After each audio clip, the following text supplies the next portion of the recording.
डरावनी रातें YouTube channel पर आपका स्वागत है।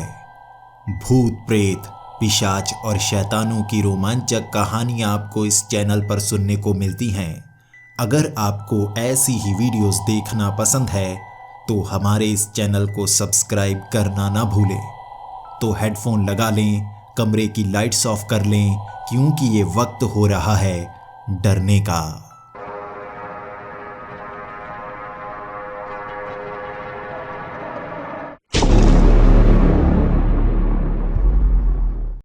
हेलो दोस्तों, मेरा नाम अरिजीत है और मैं ओडिशा के एक शहर का रहने वाला हूँ। मैं एक बैंक में काम करता हूँ और मेरी बिल्कुल साधारण ज़िंदगी है। बचपन में काफ़ी गरीब थे हम, लेकिन जैसे जैसे हम पढ़ते गए हमें समझ में आ गया था पैसा कमाना बहुत मुश्किल होता है, इसीलिए हम गरीब थे।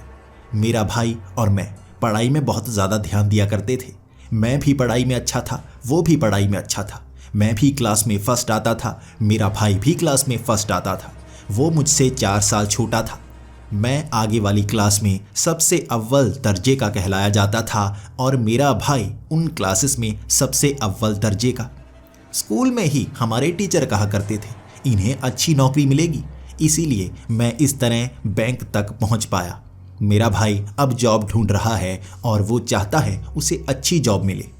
वो पढ़ाई में अच्छा था, हर चीज़ में अच्छा है और उसे काम भी अच्छा मिल ही जाएगा। अब हमारे पास पैसों की ज़्यादा कमी नहीं है। उसकी पढ़ाई का खर्च भी मैंने उठाया था, क्योंकि मैं जल्द ही काम पर लग गया था। पैसे हम कमाते गए और जोड़ते गए। अय्याशी हमने बिल्कुल नहीं की, लेकिन घर लेना एक सपना होता है। मैं कब से सोच रहा था मैं इस बैंक में कितने समय तक काम कर पाऊंगा। कभी ना कभी आगे तो बढ़ना होगा। किसी और बैंक में अगर ट्रांसफ़र हो जाए किसी और ख़ास इलाके में तो ज़्यादा अच्छा रहेगा। मेरे भाई को भी एक जगह कॉल आ ही गई थी और वहाँ पर उसे काम भी मिल गया। कब से हम घर लेना चाहते थे, किराए के मकान में रह रह कर हमें बहुत बुरा लगना शुरू हो गया था। मेरे माँ बाप अब भी पास के गांव में रहना ज़्यादा पसंद करते थे, तो हमने भी ज़ोर ज़बरदस्ती नहीं की। हमने कहा जब अच्छा सा घर बना लेंगे आपको यहाँ पर ले आएंगे। मेरे भाई की नौकरी लग गई थी और तनख्वाह काफ़ी अच्छी। हमने जितने पैसे जोड़े हुए थे, हमने फाइनल डिसीज़न ये बनाया कि मेरे भाई के उस ऑफिस के पास ही जो सस्ते घर मिल रहे हैं वहाँ पर कोई ना कोई घर ले लेंगे। मैंने भी ट्रांसफ़र की अर्जी लगा दी थी। मैं भी चाहता था मेरे भाई के आसपास मुझे भी कहीं पर काम मिल जाए, मेरा ट्रांसफ़र उस बैंक में हो जाए, हम दोनों भाई इकट्ठे रहेंगे। इतनी खुशी ज़िंदगी में शायद कभी नहीं मिली होगी। मेरा भाई मुझसे ज़्यादा कमा रहा था, लेकिन घर की भागा दौड़ में वो काम पर पहुंच नहीं पाता था। वो कई नए नए घर देख रहा था। हम अपने बजट में घर लेना चाहते थे। मैं बैंक में बहुत ज़्यादा बिजी था, इसलिए आ नहीं पाता था। मेरे भाई ने शहर के एक तरफ नई बनी कॉलोनी में एक घर ढूंढ लिया था जो बहुत सस्ता मिल रहा था। मेरे भाई ने उस घर की कई तस्वीरें मुझे भेजी थी। मैं उस घर को तस्वीरों से ही देख पाया था।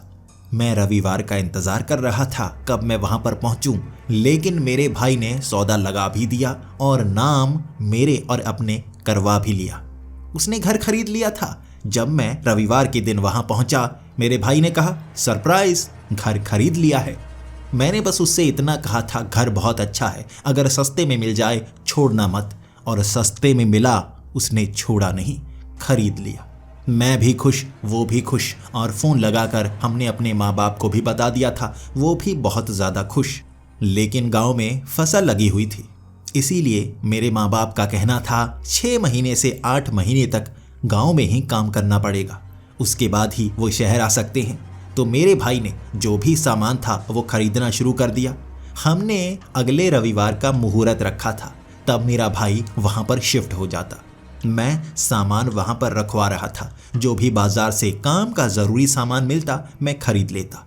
मेरा भाई अब अपने दोस्तों के साथ शाम को पार्टी करने के लिए निकल गया। मैं उनके साथ पार्टी करना पसंद नहीं करता था।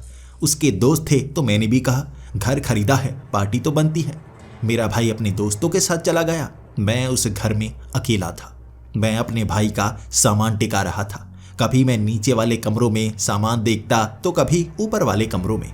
ये नया बना घर जरूर था, लेकिन ऐसा लग रहा था ये इलाका पुराना हो। आसपास कई पुराने घर भी थे जो शायद 30 से 40 साल पुराने होंगे। ये कोई गांव रहा होगा और यहीं पर कॉलोनी बना दी गई। इसके बाद जैसे ही मैं ऊपर वाले कमरे में पहुंचा था, वक्त रात के 9 बजे का था। मेरा भाई वहां पर आया तक नहीं था। मैंने एक लकड़ी के बक्से में सामान रखा और उसे अपने सर पर रखकर ऊपर पहुंचा था। मैं ढूंढ रहा था कहाँ एक कोने में से रख दूं और अगर हमें इस्तेमाल करना हो तो बाहर निकाल लें। तभी उस दरवाजे को खोला था और मुझे सामने काले रंग का एक इंसान नजर आया था। वो इंसान नहीं जैसे कोई भूत हो, बिल्कुल काला और सफेद आंखें। अंधेरा था वहां पर, नीचे से रोशनी आ रही थी, इतना अंधेरा नहीं कि कुछ नजर ना आए। वो क्या था? तभी मैंने लाइट जलाई। मेरी आंखों के सामने वो काला सा दिखने वाला जिन्न, भूत क्या था वो गायब हो गया। मैं अपनी आंखें मलता रह गया था। आखिर ये क्या हुआ? मुझे कोई भ्रम हुआ या सच में यहां पर कोई था? कोई भागा तो है नहीं, आंखों के सामने से जैसे गायब हो गया। मैं भूतों पर यकीन नहीं करता। मुझे लगता है ये किस्से कहानियों की बातें होती हैं, लेकिन जो अब हुआ उसे किसी को बयां कैसे करूंगा। दोबारा मैंने लाइट बंद की थी। वहां वो काला साया दोबारा नजर नहीं आया। मैं मान चुका था ये एक भ्रम था। मुझे शायद एक झटका सा लगा होगा, इसीलिए मैं डर गया और मुझे वो चेहरा सा नजर आया।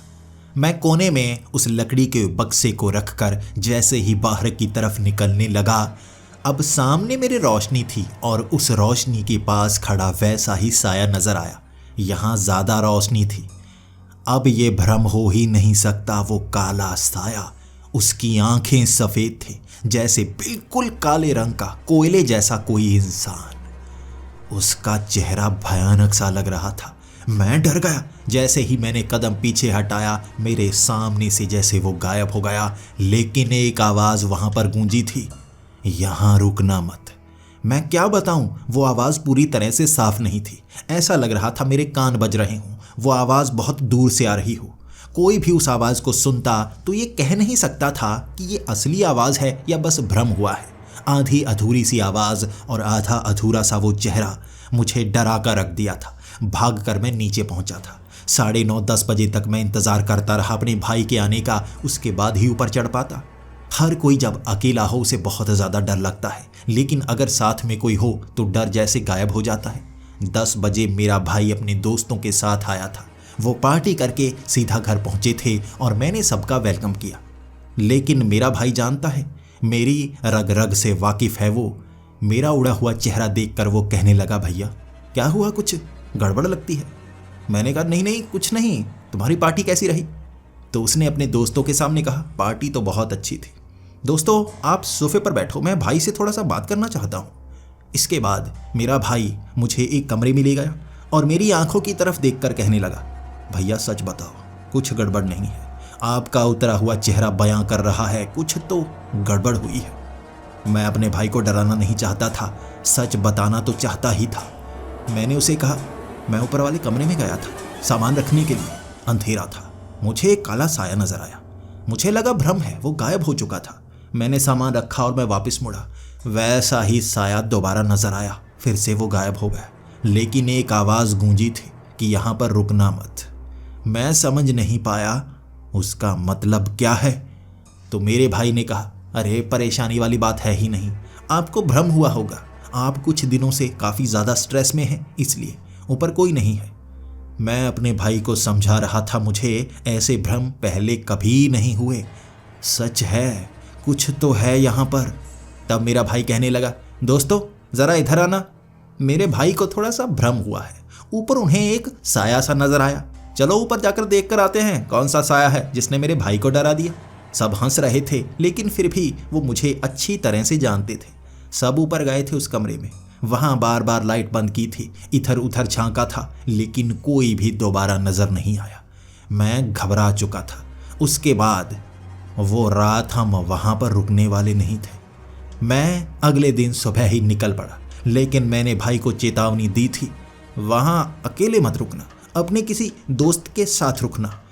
उस रात जो हुआ, मैं अपने भाई को समझा रहा था और मेरा भाई मुझे समझाता रहा, भूत प्रेत नहीं होते भैया, मैं वो बड़ी गलती कर बैठा था। काम इतना ज़रूरी नहीं होता कि अपनों की जान दांव पर लगा दें, और मैं काम के लिए वापस निकल पड़ा था भाई को अकेला छोड़कर। मैंने अगले दिन दोपहर अपने भाई को फ़ोन किया था। मेरे भाई ने फ़ोन ही नहीं उठाया, शायद वो काम पर चला गया होगा। इसके बाद रात के समय भी मैं उसे चेतावनी देना चाहता था, लेकिन मेरे भाई ने शाम को भी फ़ोन नहीं उठाया। उस शाम वो वहीं पर रुकने वाला था, वो बेड भी वहाँ पर ले आया होगा। 8 बजे उसने मुझे फ़ोन किया था, भैया आज काम बहुत ज़्यादा था, मैं आपका फ़ोन उठा नहीं पाया। मैं बातों बातों में उसे समझाना चाहता था, क्या तुम्हारा दोस्त वहाँ पर है? लेकिन मेरे भाई ने कहा था, नहीं मैं अकेला हूँ। भैया 1 मिनट, आपको बाद में फ़ोन करता हूँ। लगता है ऊपर वाले कमरे में कोई बिल्ली विल्ली आ गई है, कुछ आवाज़ कर रही है। ये कहकर मेरे भाई ने फ़ोन काट दिया था और मेरे दिल की धड़कन बहुत ज़्यादा तेज़ हो गई थी। मैं अपने भाई के फ़ोन का इंतज़ार कर रहा था। 15 मिनट बीत गए, मेरे भाई ने कोई फ़ोन नहीं किया। मैं उसके बाद अपने भाई को फ़ोन करने लगा। फ़ोन करता गया मैं 10 बजे तक, मेरे भाई ने फ़ोन नहीं उठाया। उसके बाद मुझे घबराहट होना शुरू हो गई, मैं डर चुका था। तभी मैंने उसके दोस्तों को फ़ोन लगाया। उसके दोस्त ने फ़ोन उठाकर कहा, क्या हुआ भैया, आप परेशानी में लग रहे हैं? मैंने कहा, क्या तुम में से कोई मेरे भाई के साथ रुका हुआ है? तब उसने कहा, नहीं नहीं, आपका भाई कह रहा था वो अकेला वहाँ पर रहना चाहता है, नया नया घर है, वो एंजॉय करना चाहता है। मैंने कहा, कुछ गड़बड़ है, मैं फ़ोन लगा रहा हूँ, वो फ़ोन नहीं उठा रहा। उसके बाद 2 दोस्त उस घर में पहुँचे थे। बैक कॉल किसी ने की ही नहीं। हर किसी को फ़ोन लगाकर मैं पूछता रहा, कोई बता ही नहीं रहा वहाँ हुआ क्या है। अगले दिन सुबह 9 बजे मुझे एक दोस्त ने फ़ोन किया और कहा, भैया आपको छुट्टी लेनी होगी, जल्दी यहाँ पर पहुँचिए, आपके भाई की सेहत काफ़ी ख़राब है। ये सुनकर मैं घबरा गया। मैं उस बैंक से छुट्टी किसी से पूछ कर नहीं ले पाया, सीधा वहाँ से भाग निकला। मैं सीधा उस कोने में पहुँच आया था। मैं उस घर के बाहर था और फ़ोन किए जा रहा था। तब उसके दोस्त ने बताया, देखिए भैया मैं बता नहीं पाया, माफ़ कीजिए, आपको घर नहीं आना है, आपको सरकारी अस्पताल में आना होगा। ये सुनकर मेरे पाँव के नीचे से ज़मीन खिसक गई थी। कहीं मेरे भाई के साथ कुछ हो तो नहीं गया? सरकारी अस्पताल क्यों? क्या हुआ? मैं सीधा उस अस्पताल में पहुंचा था और अपने दोस्तों के उड़े हुए चेहरे देख मुझे ऐसा लगा कुछ तो गड़बड़ है। मैंने कहा, क्या हुआ, तुम बता क्यों नहीं रहे? एक दोस्त ने कहा था, देखिए आपका भाई वहाँ अंदर है, वो काफ़ी सीरियस है, कह रहे हैं डॉक्टर वो कोमा में चला गया, उसे चोट लगी है। ये सुनते ही जैसे मैं डर गया था, आंखों से आंसू बहे जा रहे थे, जैसे कोई बांध टूट गया हो और नदियां बन बन निकल रहे हैं। वो आंसू रोकने की कोशिश करता रहा, रुक ना रहे थे। कोमा में कैसे, क्या हुआ? उसके बाद वो यादें जो दिमाग में घूमना शुरू हो गई थी। उस घर में दिखा वो साया जिसने मुझे डरा दिया था। कुछ तो हुआ उस रात। मेरे भाई ने दोबारा फ़ोन किया ही नहीं। मैं भागा था अपने भाई को देखने उस कमरे में। भाई को कई तरह की मशीनों के बीच रखा गया था और मैंने डॉक्टर से पूछा क्या हुआ, तो उन्होंने कहा इनके शरीर में लगता है कोई जहर चला गया है, जिस कारण इनका शरीर काम नहीं कर रहा, ये कोमा में जा चुके हैं। दिल की धड़कन चल रही है लेकिन दिमाग सही से जैसे काम नहीं कर रहा। इन्हें या तो किसी चीज़ का झटका लगा है या जहर अच्छे तरह से फैल चुका है। हम कोशिश कर रहे हैं जानने की, कोई भी वहाँ पर मौजूद नहीं था तो बता नहीं रहा सांप ने काटा है, किसने काटा है, हुआ क्या। मैं भी जानना चाहता था लेकिन डॉक्टर टेस्ट पर टेस्ट किए जा रहे थे, जवाब किसी के पास नहीं था। काफ़ी समय तक वो टेस्ट करते रहे और उसके बाद डॉक्टर ने कहा था हमारी समझ में कुछ आ नहीं रहा है, इसके शरीर में कोई जहर पाया नहीं गया, इसके शरीर पर कोई चोट नहीं लगी, किसी जानवर ने काटा नहीं, कोई झटका भी दिमाग पर महसूस नहीं हो रहा, ये कोमा में कैसे चला गया? कुछ तो हुआ होगा। क्या आप देख सकते हैं, कुछ बता सकते हैं शरीर में कोई बदलाव? मैं बता नहीं पा रहा था उसके शरीर में कोई बदलाव। उनका मतलब क्या था? उन्होंने कहा कोई ऐसी घटना जो उस घर में घटी हो, कोई झटका। क्या इसकी कोई गर्लफ्रेंड छोड़ गई है या आपके घर में कोई हादसा हुआ है जिसका असर इस पर पड़ा हो? ऐसी कोई चीज़ थी ही नहीं। डॉक्टर के समझ से बाहर था सब, मेरी समझ से बाहर था। उसके बाद डॉक्टर ने कहा था आपको इनके पास बैठना होगा। कोमा में गया इंसान आपकी बातें सुन सकता है। ये सोचकर मैं अपने भाई के पास पहुंच आया था और आंसू रोक नहीं पा रहा था। क्या हुआ तुम्हें? तुम तो बता भी नहीं पाए। तुम्हें बैक कॉल करनी चाहिए थी, बल्कि फ़ोन ही काटना नहीं चाहिए था। बातें करते करते ऊपर चले जाते। उसके बाद क्या हुआ कोई नहीं बता रहा। मुझे नहीं पता उसके बारे में कैसे जानूं। तभी मेरा ध्यान अपने भाई के हाथ की तरफ गया था। मेरे भाई के हाथ पर ऊपर एक टैटू बना हुआ था। ये अजीब सा चेहरा था, बिल्कुल वैसा साए जैसा। काले रंग का चेहरा, सफ़ेद सी बीच में आंखें। ये टैटू काफ़ी पुराना लग रहा था। मैं हैरान, अपने भाई के हाथ पर ऐसा टैटू मैंने ज़िंदगी में कभी नहीं देखा। कुछ दिन पहले ही तो मिला, हाथ मिलाया। मेरा भाई मुझसे कुछ नहीं छिपाता था, ऐसे टैटू के बारे में छिपा ही नहीं सकता। ये तो काफ़ी पुराना टैटू होगा। अचानक उसके हाथ पर कैसे उभर आया?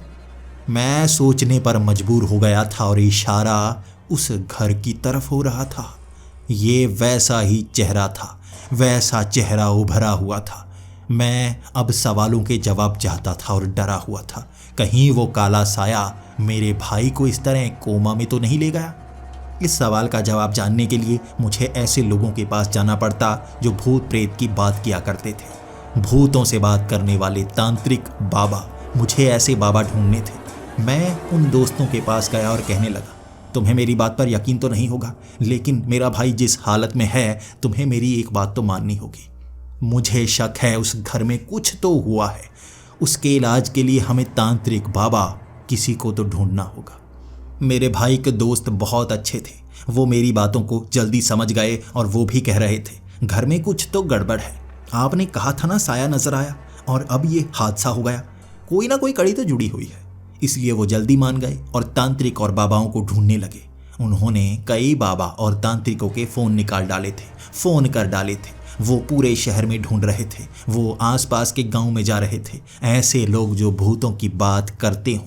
इसके बाद 2-3 तांत्रिक एक ही दिन में हम उस अस्पताल में ले आए थे। वो डॉक्टर हम पर हंस रहा था और कह रहा था, आप, मुझे पता है परेशान है, लेकिन ये आपकी कोई मदद नहीं कर सकते।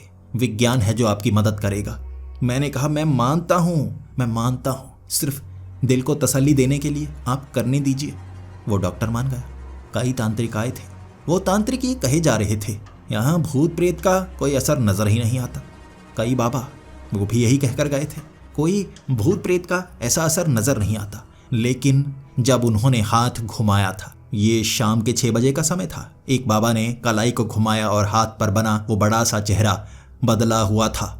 वो टैटू जिस पर सिर्फ चेहरा और आंखें थी, अब वहां पर जैसे बड़ी सी लाइनें बनी हुई थी। जिस तरह बिजली आसमान से निकलती है टेढ़ी मेढ़ी सी और फैल जाती है जड़ों की तरह, वैसे ही उस टैटू के अंदर से जड़ें निकली हुई थी। अब थोड़ा सा वो टैटू बड़ा हो गया था। वो टैटू अपने आप फैल रहा था। अब तो साफ साफ संदेश थे। उस बाबा ने कहा था, ये कुछ समझ से बाहर है। कोई ऐसा जिसके पास ज़्यादा एक्सपीरियंस हो, जो इस चीज़ का सामना कर चुका हो, तुम्हें उसके पास जाना होगा। मैं भी नहीं जानता ये किस तरह की शक्ति है, लेकिन शक्ति का मुकाबला करने के लिए तुम्हें वैसे किसी को ढूंढना होगा। जब आप ऐसी मुसीबत में फंस जाते हैं तो आपको पुराने दोस्तों की याद आती है। मुझे भी पुराने दोस्तों की याद अचानक ही आ गई और तब दिमाग में एक नाम घूमा, हारिस अहमद। मेरी क्लास में पढ़ने वाला वो लड़का जिससे मेरी बहुत अच्छी दोस्ती हुआ करती थी, लेकिन वो अजीब बहुत था। भूतों की बात बहुत ज़्यादा किया करता था। वो इस पर पढ़ाई भी करने लगा था। वो ऐसे दिमाग की किरणों पर पढ़ाई कर रहा था, दिमाग से निकलने वाली शक्तियों पर पढ़ाई कर रहा था, और वो इसमें बहुत अच्छा हो गया था। उसके बाद हमारा कांटेक्ट नहीं रहा और मैंने सुना उसके बाद वो पैरानॉर्मल इन्वेस्टिगेटर बन गया। वो भूत प्रेत से संपर्क करने वाला बन गया था। और जब मेरे दिमाग में ये बात आई तो मुझे लगा शायद मेरा ये दोस्त मेरी मदद कर सके। मेरे पास उसका नंबर नहीं था, लेकिन ढूंढने में ज़्यादा समय लगा भी नहीं। रात के 9 बज गए थे। जब मुझे वो नंबर मिला, मैंने फ़ोन घुमाना शुरू कर दिया। पहली बार फ़ोन उसने उठाया ही नहीं, लेकिन मेरे पास और कोई ऑप्शन थी ही नहीं। जब आपका भाई कोमा में हो, मौत के करीब खड़ा हो, तो आप हर कोशिश करते हैं।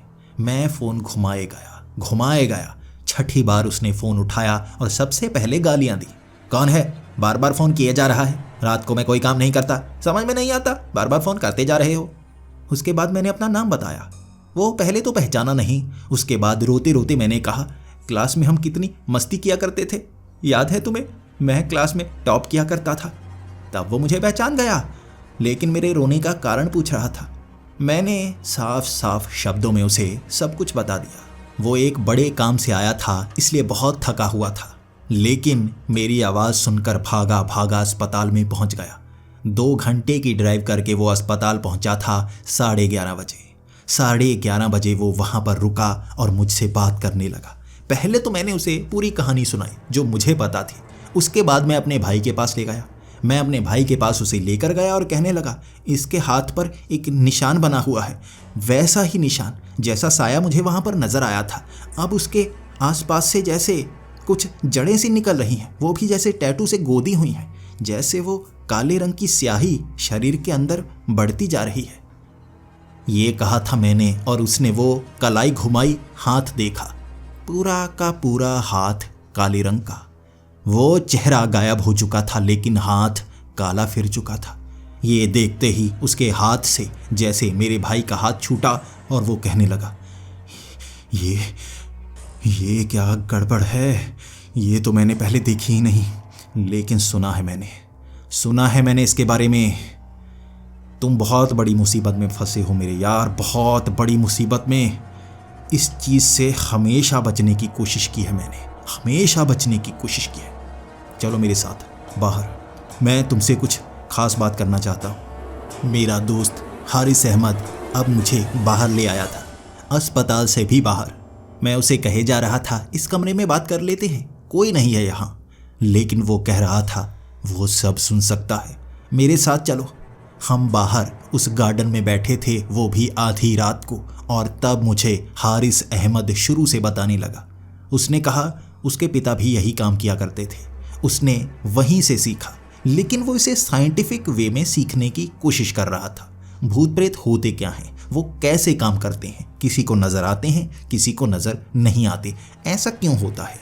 बचपन में उसके अंदर ये सवाल गूंज रहे थे, इसलिए इनके जवाब पाने के लिए उसने पढ़ाई शुरू की, और पढ़ते पढ़ते वो ये जानने लगा हमारा शरीर कैसे काम करता है, ये दुनिया कैसे काम करती है, और भूत कैसे काम करते हैं।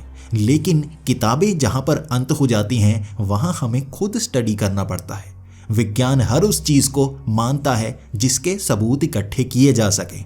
अगर किसी चीज़ के सबूत ही ना हों और उसे हम प्रूव ना कर सकें तो वो मानता नहीं, और यहीं पर भूत प्रेत की ये गतिविधियाँ शुरू होती हैं। भूत प्रेत हमारी इस दुनिया के साथ ही दूसरी दुनिया में चलते हैं। वो बीच में एक परत है जिसे काली परत कहा जाता है। ये दूसरी दुनिया और इस दुनिया के बिल्कुल बीच की वो जगह है जो बिल्कुल अंधेरी है, और उसमें हमारी इस दुनिया के कुछ प्रतिबिंब नजर आते हैं।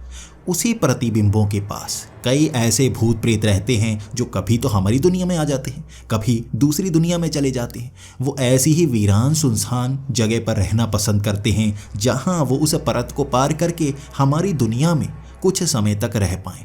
उन्हें लंबा समय चाहिए होता है, इसीलिए सुनसान वीरान घरों को पकड़ते हैं वो, और उनमें सबसे ज़्यादा खतरनाक होते हैं जिन्न। जिन्न बहुत ज़्यादा खतरनाक होते हैं, लेकिन जिन्नों से भी ज़्यादा खतरनाक होते हैं काले जिन्न। काले जिन्न जो आत्मा के प्यासे होते हैं। अगर वो किसी घर में आ जाएं, उसे अपना बसेरा बना लें, तो उन्हें भगाए बिना अगर हम उस घर में रहना शुरू कर दें तो वो रहने वाले की आत्मा को चूसना शुरू करते हैं, और कोई बहुत कमज़ोर मिल जाए और उसकी आत्मा को वो पकड़ लें तो कैदी बना लेते हैं। वो आत्मा को इस दुनिया में कैदी नहीं बनाते, वो उस परत में कैदी बनाते हैं, ना तो उस दुनिया में ना इस दुनिया में, उस बीच वाली परत में। और जो निशान तुम्हारे भाई की कलाई पर नज़र आ रहा है ना, हाथ पर, वैसा ही निशान है जो काले जिन्न के छूने के बाद बनता है। काले जिन्न ने अपनी उंगली से तुम्हारे भाई के हाथ को पकड़ा होगा। इसके बाद तुम्हारे भाई के जहाँ पर उसने छुआ वहीं से आत्मा को निकाल लिया और वो काला छेद बन गया। तुम्हें पता है जो काला छेद जिसे तुम टैटू समझ रहे हो वो धीरे धीरे क्यों बढ़ रहा है? तुम्हारे भाई के शरीर की मौत हो रही है, जब शरीर पूरी तरह से खत्म हो जाएगा तो यहाँ उसे मरा हुआ मान लिया जाएगा और वो आत्मा इसके शरीर से आज़ाद होगी और वो आत्मा कैदी होगी उस काले जिन्न की। ये बात सुनकर मैं डर गया था और अब अपने दोस्त से पूछ रहा था, तो मैं अपने भाई को बचाऊं कैसे? उसने कहा, जब भी कोई काला जिन्न उस दूसरी दुनिया से उस परत के रास्ते इस दुनिया में आता है तो वो एक दरवाज़ा बना देता है। वो किसी न किसी दरवाजे के रास्ते इस दुनिया में आया होगा, क्योंकि वो एक आत्मा को वहाँ ले जा चुका है। वो दरवाज़ा अब बंद नहीं हो सकता। दरवाज़ा बंद तभी होगा जब वो आत्मा इस दुनिया में आ जाएगी। जब तक तुम्हारे भाई की आत्मा उसके पास कैद है वो दरवाज़ा खुला रहेगा और तुम उस दरवाजे का इस्तेमाल कर सकते हो उस परत में जाने के लिए। लेकिन याद रखना, वो परत बहुत खतरनाक है। वहाँ पर तुम्हें ऐसे ऐसे प्रतिबिंब दिखेंगे, इतिहास की ऐसी चीज़ें दिखेंगी जो तुम्हें पागल बना सकती हैं। और काले जिन्न के साथ साथ भूत प्रेत वहाँ वो इसी तरह कैद में रखता है, ना सिर्फ आत्माओं को, उन भूतों को, उन प्रेतों को, ऐसी शक्तियों को। उसका तुम सामना कर भी जाओ, लेकिन काले जिन्न का सामना करना बहुत मुश्किल है। तुम्हें किसी तरह से अपने भाई की आत्मा को उसकी कैद से छुड़ा कर लेकर आना होगा। वो कहीं ना कहीं उस आत्मा को कैद करके रखता है। तुम्हारा भाई किस चीज़ से डरता था वो उसी चीज़ को वहाँ पर बनाकर रखेगा और तुम्हारे भाई की आत्मा को वहीं कैद रखे रहेगा। वो निकल नहीं पाएगा। तुम्हें वहाँ जाकर अपने भाई की आत्मा को आज़ाद करना होगा। अपने भाई की आत्मा को उस दरवाजे के रास्ते यहाँ लाना होगा। जब तुम ये कर लोगे, तुम्हारा भाई कोमा से बाहर आ जाएगा। अगर तुम नहीं कर पाए, तुम्हारा भाई पूरा काला फिर जाएगा, जैसे कोई बीमारी उसमें आ गई हो, और वो धीरे धीरे मर जाएगा। तुम्हें अब चुनाव करना है, क्या करना चाहते हो। अगर तुम उस दुनिया में गए, हो सकता है तुम वहीं पर मर जाओ और ऐसी स्थिति में तुम्हारा भाई भी नहीं बच पाएगा। मैं भी असमंजस में फंस गया था और मैंने कहा, मैं जाना चाहता हूँ। तभी मुझे हारिस अहमद ने समझाया, देखो ये अच्छा फैसला नहीं। तुम्हारे माता पिता को एक बच्चे की ज़रूरत होगी। अब तुम्हारा भाई वो गलती कर चुका है उसे छूने की, इसलिए वो उसका कैदी बन गया। लेकिन तुम अब यहीं पर हो, तुम अपने माता पिता का ख्याल रख सकते हो। तुम्हारे भाई को बचाना बहुत मुश्किल है। उस काले जिन्न का मुकाबला करना बहुत मुश्किल है। तुम किसी बाबा तांत्रिक को ढूंढ नहीं पाओगे जो तुम्हारी मदद कर सके, क्योंकि वो उस परत में ले गया है, ना दूसरी दुनिया में ना यहाँ पर। उस परत में उसे ढूंढना बहुत मुश्किल होता है। कोई परिवार वाला ही ऐसा कर सकता है। तो मैं सच कहूँ, तुम वहाँ ना जाओ। लेकिन मेरी जिद थी, अगर जिंदा रहूँगा तो भाई के साथ, वरना वहीं अपने भाई के साथ कैदी बनना चाहूँगा। वहाँ हारिस अहमद का कहना था, अस्पताल में रहने का फ़ायदा नहीं है। अगर तुम यही चाहते हो, मैं सामान लेकर आता हूँ। तुम्हें दूसरी दुनिया में जाना होगा। अब हारिस वहाँ से जा चुका था और मैं भी अपने भाई से विदा लेकर वहाँ से निकला। मैं सीधा उस घर में पहुँच गया था जहाँ वो काला जिन्न अपने दरवाजे के रास्ते आता है। वो दिखा था मुझे, उसने चेतावनी दी थी, मैं ही समझ नहीं पाया था। इसके बाद मेरा दोस्त सुबह 6 बजे उस घर में पहुंच गया। रोशनी होनी शुरू हो गई थी, लेकिन तब उसने कहा, रात को करेंगे ये सब। रात को ही वो दरवाजे ज़्यादा सक्रिय होते हैं और रात के समय चांस ज़्यादा हैं कि काला जिन्न कोई और शिकार ढूंढने के लिए दूर चला जाए। तुम आसानी से अपने भाई की आत्मा को छुड़ा सकते हो। दिन के वक्त तो वहाँ जाना नामुमकिन है। अब हम पूरा दिन तैयारी करते रहे। मेरे दोस्त हारिस अहमद ने ऐसी ऐसी चीज़ें वहाँ पर इकट्ठा की हुई थी जिससे भूतों को, काले जिन्न को भगाया जा सके। हर कमरे में वैसी चीज़ लगा दी थी। वो इसलिए था ताकि अगर काला जिन्न उस दरवाजे से हमें पकड़ने के लिए यहाँ पर आए भी तो इन चीज़ों से डरकर वापस भाग जाए, और अगर यहाँ हमें मारने की कोशिश करे भी तो हम उसे कैदी बना लेंगे। हमारे पास और कोई रास्ता नहीं था। मुझे हारिस ने भी कहा था, अगर वो जिन्न यहाँ पर होता, तुमने पहले बता दिया होता तो चांस था कि मैं उसे ही कैदी बना लेता, तुम्हारा घर आज़ाद हो जाता। अगर तुम किसी बाबा, किसी तांत्रिक के पास भी चले जाते तो तुम उसे भगा सकते थे। यहाँ वो इस तरह शक्तियों का इस्तेमाल करते कि ये जगह शुद्ध हो जाती और वो काला जिन्न अपना दरवाज़ा छोड़ भाग जाता, कहीं और दरवाज़ा बनाता। लेकिन अब फंस चुका है, ना हम जिन्न को भगा सकते हैं। अब तुम्हारे भाई को लाना होगा। रात तक हम इसी तरह बातें करते रहे थे। उसने भूत प्रेत की हर तरह की बातें बताई थी। भूत किससे डरते हैं, उन्हें कैसे फंसाया जाता है, कितने चालाक होते हैं। काले जिन्न की बहुत सारी जानकारी दी थी उसने। उसके पास ढेर सारी किताबें थी, प्राचीन से प्राचीन किताबें। जिन्न की जानकारियाँ, काले जिन्न की जानकारी बहुत कम थी, क्योंकि ये छिपे हुए रहते हैं। सबसे कमीने जिन्न होते हैं ये अपनी जानकारी किसी तक पहुंचने ही नहीं देते, और अगर वो जानकारी ज़्यादा आगे तक जाए भी ये रूप बदलते रहते हैं और साधारण जिन्न की तरह कम काले हो जाते हैं, और वो साधारण जिन्न लगते हैं, अंदर से वो कमीने होते हैं। रात होने तक हम इंतज़ार करते रहे। मेरे दोस्त ने कई चीज़ें रखी थी। जैसे ही अंधेरा होना शुरू हो गया, मेरे दोस्त ने कहा, अब बताओ कहाँ पर वो जिन्न सबसे ज़्यादा नज़र आता है। मैंने इशारा कर दिया, उस कमरे में मुझे 2 बार नजर आया था। इसके बाद हम धीरे धीरे चलते हुए बिना आवाज़ किए उस कमरे के अंदर गए। लाइट बंद कर दी थी। उसके बाद मेरा वो दोस्त इंतज़ार करने लगा था, अपने हाथ में वो मीटर को लिए हुए। तब वहाँ पर कोई भी रीडिंग नहीं आ रही थी। तब वो मुझसे कहने लगा, यहाँ पर कुछ भी नज़र नहीं आ रहा है, दूसरा रीडिंग भी नहीं आ रही। अब हमें कुछ ना कुछ तो करना ही होगा। ऐसा करो, यहाँ पर तुम सामान लाकर रखना शुरू कर दो। आवाज़ करो, ज़्यादा से ज़्यादा आवाज़ करो, जैसे ये तुम्हारा घर हो। मैं नीचे जाकर सामान लेकर ऊपर आया और वहाँ पर रखने लगा। जगह जगह पर सोफ़े कुर्सियाँ रखना शुरू कर दिया। इसके बाद रीडिंग बढ़ना शुरू हो गई। तब मेरे दोस्त ने कहा था, हाँ अब रीडिंग बढ़ रही है। उस तक सिग्नल जा रहे हैं कि इस घर में अब इंसानों की संख्या बढ़ रही है। हम यहाँ पर पक्के तौर पर आना शुरू हो गए हैं। वो महसूस कर रहा है, दरवाजे के करीब आ रहा है। हमें अब दरवाज़ा देखना होगा, ऐसा दरवाज़ा जो बिल्कुल अंधेरे में थोड़ी थोड़ी रोशनी करे। ये वो दरवाज़ा है जो दूसरी दुनिया का होता है, और उस परत में जाने के लिए तुम्हें उस दरवाजे का ही इस्तेमाल करना होगा। पास में ही एक नकली सी चिमनी बनी हुई थी। नकली चिमनी यानी कि डिज़ाइन के लिए, असल में उसमें आग नहीं जला सकते। उसमें से थोड़ी थोड़ी रोशनी निकल रही थी।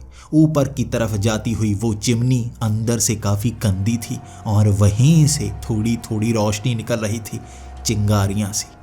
तब मेरे दोस्त ने कहा था, हाँ इसका इस्तेमाल करना होगा। अब जल्दी चलो मेरे साथ, हमें नीचे पहुँचना होगा।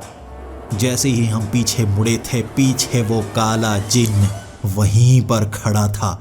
मैंने और मेरे दोस्त ने उस जिन्न को देखा और अचानक एक झटके से वो गायब। मेरा दोस्त मेरा हाथ पकड़कर जल्दी से मुझे नीचे ले गया था। जल्दी करो, हमें नीचे जाना होगा। हम भागकर नीचे पहुंचे थे। तब मेरे दोस्त ने अपने उस बड़े से बैग से एक धागा निकाला। ये काले रंग का धागा था जो उसने मेरी कलाई पर बांध दिया। उसने अपनी कलाई पर भी वैसा ही काला धागा बांधा। उस पर एक रुद्राक्ष टंगा हुआ था। तब मेरे दोस्त ने कहा था, रुद्राक्ष में पॉजिटिव एनर्जी होती है जो ऐसी चीज़ों को थोड़ा दूर कर देते हैं। मैंने इस पर भी काफ़ी रिसर्च की है। मुझे तो पहले काफ़ी ज़्यादा डर लग रहा था, लेकिन ये हमें उससे बचाएगा। तुम्हें ये तब उतारना होगा जब तुम उस परत में जाओगे। वहाँ ये चीज़ तुम्हें जाने नहीं देगी, इसीलिए अभी तुम इसे पहने रहो जब तक हम जाने का सोचते नहीं उस दुनिया में। मेरे दोस्त ने अपने बैग से एक टूटी हुई टॉर्च निकाली। उस टॉर्च में बैटरीज तक नहीं थी। उसके आगे बल्ब भी टूटा हुआ लगा हुआ था, और ये पुराने ज़माने की लोहे की टॉर्च थी जिस पर जंग भी लग चुका था।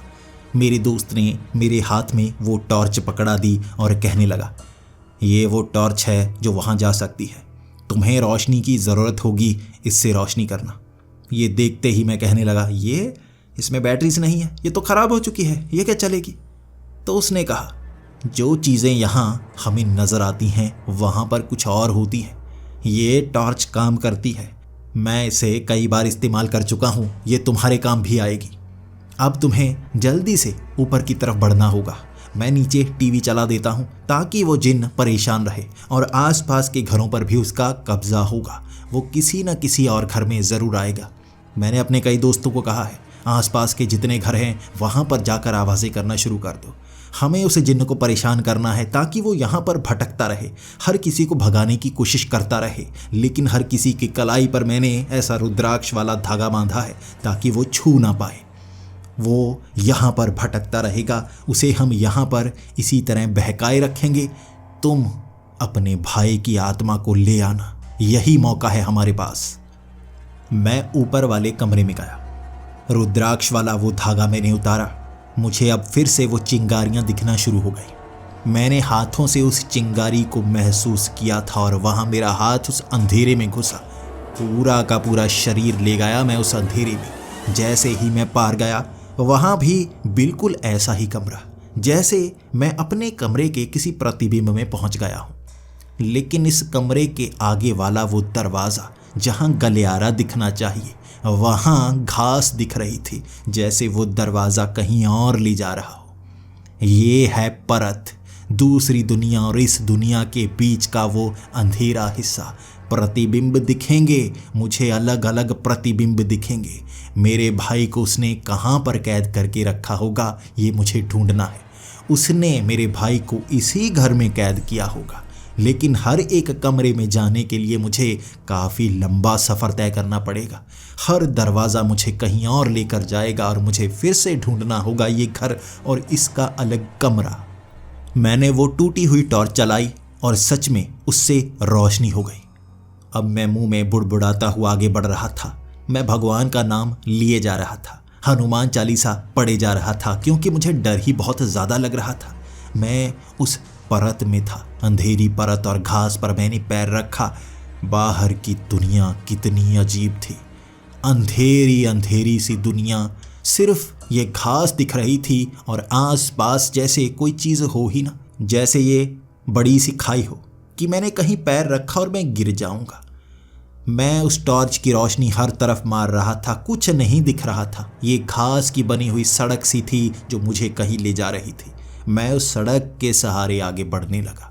मैं बहुत आगे गया, वहाँ बस घास ही घास थी। सड़क से मैं किसी भी दिशा में जा सकता था, लेकिन मुझे दिख कुछ नहीं रहा। आसपास अंधेरा ही अंधेरा इस रोशनी को भी खाए जा रहा था। टॉर्च को चलाता चलाता मैं फिर से एक घर के पास पहुंचा। ये घर पहचाना हुआ था, इसी घर के पास वाला घर था ये।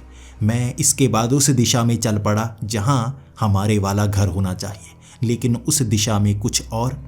अब मुझे हिसाब लगाना था, मुझे जाना कहाँ है। घर को हर बार ढूंढना मुश्किल होगा, मुझे बताया था मेरे दोस्त ने। मैं अब टॉर्च मारता मारता एक बड़े से खंबे के पास पहुंचा। उस खंबे पर चढ़ी हुई औरत जैसे कौवे को नोच रही थी। मैंने उस पर टॉर्च मारी और अचानक उसका ध्यान मुझ पर पड़ गया। उसने मुझे देखा और मेरे पीछे भागना शुरू। उल्टे पांव मैं भी भागना शुरू। वो अंधेरे में पीछे ही थी, लेकिन मुझे पकड़ना चाहती थी। घास में मुड़ता हुआ मैं और दिशा में गया और सामने मुझे मेरा घर नजर आया। अंधेरे में बस एक कमरा सा ही बना हुआ था, जैसे छोटे छोटे हिस्से दिख रहे थे मुझे अपने घर के। उस घर के मैं एक खिड़की के पास गया और कूद पड़ा उस कमरे के अंदर। खिड़की बंद की मैंने और वो चुड़ैल बाहर खिड़की को नोचने की कोशिश कर रही थी। मुझे अब इस कमरे में भाई को ढूंढना था।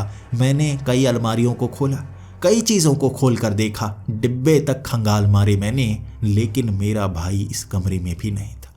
ये दूसरा कमरा था जो मैं देख चुका था। 2 कमरों में मेरा भाई नहीं है। दूसरी खिड़की के सहारे फिर से मैं बाहर वाली सड़क तक पहुंच गया। उस सड़क पर फिर से मैं रोशनी मारने लगा। सामने एक पेड़ था और मैं पेड़ के पास जाना नहीं चाहता था। मुझे डर सा लगने लगा। मैं एक और मोड़ पर मुड़ा, आगे बढ़ने लगा। आसपास रोशनी तो दिख रही थी, लेकिन वो अलग अलग जगह थी। मुझे उससे कोई काम नहीं था। मैं तो घर के कमरे ढूंढ रहा था। आगे एक इमारत सी नजर आई। मैं उस इमारत के पास पहुंचा। मुझे ज़मीन पर कब्रें नजर आई। मैं घबरा गया। ये किसी कब्रिस्तान में आ गया मैं। यहाँ नहीं आना चाहिए था। मैं सोच रहा था कहीं इस इमारत में कोई कमरा, मेरे घर का कमरा तो नहीं, लेकिन गलती से मैं कब्रिस्तान में आ गया। और आपको पता है कब्रिस्तान में क्या होता है? भूत होते हैं।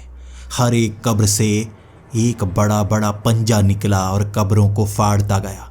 कई भूत, कई लाशें ज़मीन फाड़कर बाहर आ रही थी और मैं फिर से उल्टे पांव वो लाशें मेरा पीछा करने लगी। और अब मैं एक अलग घर को ढूंढ रहा था, ऐसा घर जहां मैं छिप पाऊं।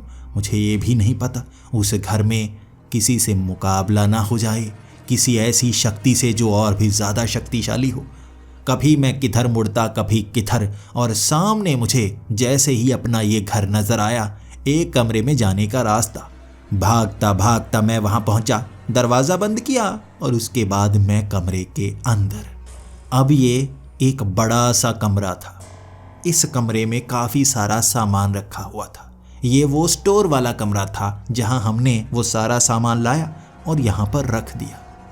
यहाँ ढूंढने में बहुत समय लगेगा और इससे पहले कि वो मरी हुई लाशें यहाँ पहुँच जाएं, मुझे ये काम करना होगा। बक्सों को खंगालने का काम मैंने शुरुआत में किया। उसके बाद कई ऐसी चीज़ें थी जो मुझे नज़र तो आ रही थी, लेकिन मैं उन्हें हाथ लगाना नहीं चाहता था। मेरा ध्यान बड़ी चीज़ों पर था जिसमें मेरे भाई को बंद करके रखा जा सके। बड़ी सी पेटी, बड़ी सी अलमारी, वहाँ एक बक्सा भी था जिसे खोलकर मैंने देख लिया और मन बनाया मैंने, नहीं, यहाँ तो कुछ नहीं है। बाहर से अब जैसे घर तोड़ने की आवाज़ें आने लगी थी। वहाँ लाशों का ढेर लग गया था जो वहाँ घर को तोड़ने की कोशिश कर रहे थे। यहाँ कमरे आपस में जुड़े हुए थे। मुझे खुशी हुई। जल्दी जल्दी मैं अलग अलग कमरों में जा सकता था। मैं दूसरे कमरे में गया, वो बिल्कुल खाली था। बाकी का एक कमरा, इसके सिवा किचन और बाथरूम, वो बिल्कुल खाली पड़े थे। मेरा भाई कहाँ हो सकता है, मैं जान ही नहीं पाया। अपने भाई को ढूंढे बिना मैं उसे आज़ाद करवा नहीं सकता था। समय कम था, घर को तोड़ा जा रहा था, नोचा जा रहा था, यहाँ प्रतिबिंब टूट रहा था। जल्दी से मैं फिर से स्टोर रूम में पहुँच गया और वहाँ मैं सेफ फील करने लगा। तब मेरा दिमाग चल रहा था, करूँ तो क्या करूँ। मुझे अपने दोस्त की वो बातें याद आईं। उसे अतीत में कैद किया गया होगा। मेरा भाई किससे डरता है, किससे डरता है? मेरा भाई पिंजरे से डरता है। जब बचपन में मेरा भाई एक पिंजरे में फंस गया था तो वो लॉक हो गया। मेरा भाई उससे निकल नहीं रहा था और गलती से उस पर कपड़ा भी पड़ गया था। मेरा भाई चीखे मारता रहा था 2 घंटे तक। कोई उसे बचाने के लिए नहीं आया था।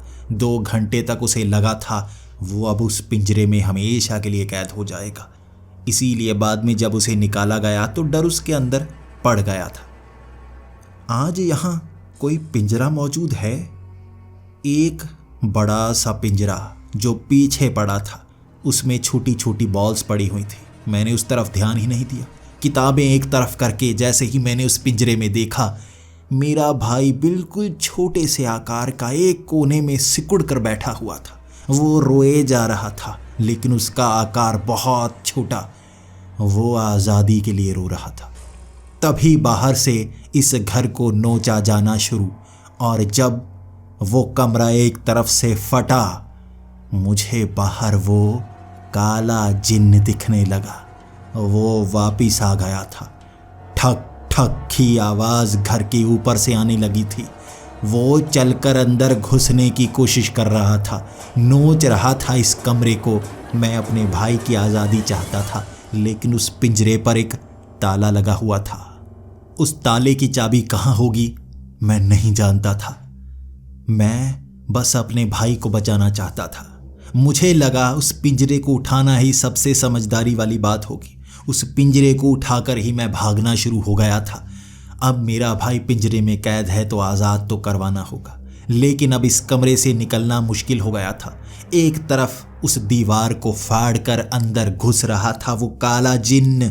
उसका वो काला चेहरा परछाई की तरह इस कमरे को अंधेरे में डुबोए जा रहा था। एक हाथ में वो पिंजरा, एक हाथ में वो टॉर्च। मैं वहां से निकलना चाहता था। मेरे तब काम आया वो छेद जो उसी जिन्न ने बनाया था। खिड़की पर तो बहुत सारी लाशें मेरा इंतजार कर रही थी, लेकिन उस छेद के पार बस अंधेरा था। छलांग लगाई मैंने उस अंधेरे में और उस घास पर मैं गिर गया था। भागा था मैं बाहर की तरफ। अब मैं दोबारा उसी पुरानी चिमनी के अंदर जाना चाहता था, लेकिन वो कमरा ढूंढना कितना मुश्किल होगा मुझे नहीं पता। मैं भटक गया था। कभी कोई घर आता तो कभी कोई कमरा नजर आता, लेकिन बस मुझे वो कमरा ना दिखता जिसमें वो चिमनी थी। भागता गया मैं, हाँफता गया, और मेरे पीछे वो काला जिन्न। वो अंधेरे की तरह था। पीछे दिखने वाली हर चीज में अंधेरा। जैसे ही मैं टॉर्च उस तरफ मारता, वो जैसे रोशनी तक को सोख रहा था। ये परत उसका घर थी और मैं उसके घर में आया मेहमान, जिसकी वो मेहमान नवाजी करना चाहता था, मौत के घाट उतार कर। मैं भागता रहा और जैसे ही मुझे मेरे घर का वो कमरा नजर आया, मैं भागा उस तरफ और जैसे अंधेरे में वो जिन्न उस कमरे को भी डाले जा रहा था। मुझे अब ये चुनाव करना था कि मैं कमरे में जाऊं या नहीं। वो जिन्न पहले ही उस कमरे में मौजूद था, इंतजार में मेरे, और बचने के लिए चिमनी में तो घुसना ही था। मैं सीधा भागकर घुस गया था उस घर के अंदर और सामना उस जिन्न से। वो भारी आवाज में बोला था, ये पिंजरा मेरा है, मैं तुम्हें यहां से जाने नहीं दे सकता। ये आवाज इस तरह से यहां गूंजी थी कि मैं घबरा सा गया था। अब उस जिन्न को मैं छू भी नहीं सकता था, वरना शायद मेरी आत्मा भी वो कैद कर लेता। और बचने के लिए मुझे कुछ समझ में नहीं आया। बाहर वो मुर्दे जैसे इंतजार कर रहे थे। कई चुड़ैलें जो वहां शायद नोचने को खड़ी थी और दरवाजा बंद था। बचने के लिए ऐसी बेवकूफ़ी कोई नहीं करता जो मैंने की थी। एक तरफ जाकर दरवाज़ा ही खोल दिया मैंने। वो लाशें, वो चुड़ैलें घर के अंदर आना चाहती थी और वो जिन्न, ये मेरे शिकार हैं, ये मेरे शिकार हैं, ये बोलते बोलते आपस में जैसे भिड़ने लगे थे। और यही मौका था वहाँ से बचकर निकलने का। मैंने अपने भाई का वो पिंजरा सीधा घुमा मारा था। मैं उस चिमनी में वो पिंजरे को मार चुका था, लेकिन मेरा वहाँ जाना मुश्किल था। वो लाशें जैसे मुझे पकड़ रही थी, मेरी कलाई पकड़ी जा चुकी थी, लेकिन वो जिन्न, वो भी मुझे पकड़ना चाहता था। वो चुड़ैलें, उनमें एक शक्ति होती है जो जिन्न को काबू में कर सकती हैं। जिन्न जैसे उन्होंने पूंछ से पकड़ रखा था। वो सफ़ेद रंग की पूंछ जो पहले दिख नहीं रही थी, अब उन्होंने पकड़ रखी थी। इसी मौके का फ़ायदा उठाकर वहाँ उन लाशों की आंखों में उंगलियां मारकर मैं किसी तरह उस चिमनी में आ घुसा और सीधा पहुंच गया मैं वापस अपने घर। इंतज़ार में था मेरा दोस्त हारिस अहमद, पहले से एक बड़ी सी टॉर्च को सामने लगाए हुए। उस टॉर्च में पानी डाला गया था अलग अलग धार्मिक स्थलों का। पिचकारी जैसी रोशनी निकली और वो पानी जैसे छिड़काव हुआ उस दरवाजे का और आग लग गई उस चिमनी में। दिखावे वाली चिमनी असल में जल रही थी और अंदर से चीखें उन लाशों की और वो भद्दा सा चेहरा उस जिन्न का। धीरे धीरे वो गायब हो गया। थका हांफा हुआ मैं वहीं पर बैठा था। पिंजरा कहाँ है? तो उसने कहा, पिंजरा? कौन सा पिंजरा? यहाँ तो कोई पिंजरा नहीं आया। ये सुनते ही मैं निराश, पिंजरे में मेरे भाई की आत्मा थी, पिंजरे में मेरे भाई की आत्मा थी। मैंने पिंजरा ही यहाँ फेंक दिया। उस ताले को मैं खोल नहीं सकता था। उसकी चाबी उस काले जिन्न के पास थी और उसने कहाँ रखी मैं नहीं जानता था। मैं पिंजरा ही उठा लाया। तब वहाँ हारिस अहमद कहने लगा था, फ़ोन लगाओ, अस्पताल में फ़ोन लगाओ। हमने रात के वक्त अस्पताल में फ़ोन लगाया था और खुशखबरी हमें मिल गई। मेरा भाई कोमा से बाहर आ गया था और उसके शरीर पर कोई भी काला निशान नहीं। हमें जल्दी से उस अस्पताल में पहुंचना था। जैसे ही हम उस अस्पताल में पहुंचे, मेरे भाई को कुछ पता नहीं था उसके साथ क्या हुआ। उसे बस इतना याद था, वो काला जिन्न जो उस कमरे में था, मेरे भाई ने उसे भगाने के लिए उसे धक्का दिया था और उसने मेरे भाई की कलाई पकड़ ली थी। वो मेरे भाई को जाने के लिए कह रहा था और मेरा भाई गुस्से में आकर धक्का मारने लगा। वो एक बार छुआ था। मेरा भाई झटके से बेहोश हो गया और उसने आत्मा को कैदी कर लिया। उस परत में हुई घटना मेरे भाई को याद नहीं थी, लेकिन मैंने ये सवाल पूछा था हारिस अहमद से, तुमने वो दरवाजे को बंद कैसे किया? उन्हें रोका कैसे? वो हमला करने के लिए आने ही तो वाले थे, उनके पास दरवाज़ा था। तो हारिस ने कहा, यह पानी से। मैंने कहा, ये धार्मिक स्थलों के पानी में सच में शक्ति होती है? तो उसने कहा, बात धार्मिक स्थलों के पानी की नहीं है, ये हमारी आस्था होती है। लेकिन कभी क्या तुमने सोचा है कि पानी में तैरते हुए भूत हमें नज़र क्यों नहीं आते? हम अंडर वाटर जाते हैं और वहाँ अंडर वाटर तैरते हुए कभी भूत देखे हैं? मैंने कहा, नहीं। क्या किसी बाढ़ में कभी बिल्कुल डूबे हुए घर में भूत दिखा है? मैंने कहा, नहीं। पानी से ही तो डरते हैं, पानी। हमारी धरती का शक्ति स्रोत जो जीवन चलाता है। ये जीवन का प्रतीक है और हर मरी हुई चीज़ इसी से डरती है। इसीलिए पानी में वो शक्ति है जो मरने के बाद इंसान को लगाया जाता है या उसकी अस्थियां पानी में बहाई जाती हैं। किसी ना किसी तरह मरने के बाद पानी से उसे जोड़ा ज़रूर जाता है ताकि वो शक्तियां कभी हमें नुकसान ना पहुंचाए जो मर चुकी हैं। मेरा दोस्त मेरी मदद कर चुका था और मेरा भाई बच चुका था। मेरे सवालों के जवाब हमें मिल चुके थे। आखिरी सवाल जो मैंने अपने दोस्त से किया था, क्या हम उस घर में रह सकते हैं? और उसका जवाब हाँ में आया था। हमने उस घर में रहना शुरू कर दिया। 2 महीने बड़े आराम से निकले। कोई जिन कोई भूत वहां पर नहीं आया था। शुद्धि हो गई थी उस घर की। लेकिन 2 महीने बाद जब हम दोनों काम से घर पहुंचे, दीवार पर लिखा हुआ था। ये काले रंग से कुछ लिखा हुआ था, जैसे दीवार पर किसी ने टैटू किया हो। लिखा हुआ था, मैं वापस जरूर आऊंगा, इंतजार करना। हम दोनों डर गए थे। ये बात हारिस अहमद को हमने बताई और उसने भी कहा, इंतजार हम भी करेंगे, शायद मुकाबला दोबारा हो। मैं इंतजार में हूं दोबारा उस जिन्न से मुकाबला करने के लिए। यह घर के सिवा हमारे पास और कुछ नहीं है और इसके लिए हम दोबारा से लड़ने को तैयार हैं। आपके साथ भी अगर कुछ ऐसा हो तो क्या आप उस घर को छोड़ देंगे? जीवन की कमाई छोड़ देंगे या लड़ेंगे उस मुर्दे की शक्ति से और हराएंगे उसे? अपने जवाब भी दें और बताएं मुझे क्या करना चाहिए।